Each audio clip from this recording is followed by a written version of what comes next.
Hello mga kalaagan! For today's video naman ay papanoorin naman natin kung paano pininturahan ni Pobreng Man kahit tirik ang araw.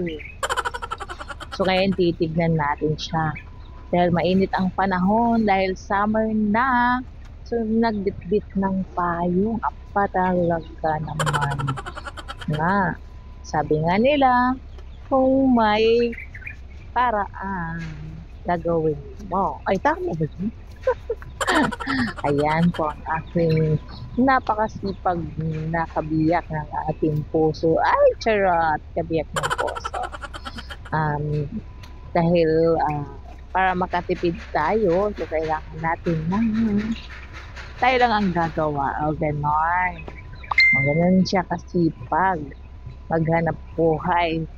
Dahil mayroon siyang dalawang anak at mayroon siyang asawa. O, ayan. Sa mga binata dyan, gusto nyo pa bang mag-asawa? Hindi pa, kahit tiro sa araw, kailangan magtrabaho para may pantusto sa pamilya. Ganoon ba yun?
Thank you for watching mga kalagan and see you my next video. Bye bye. Love you all.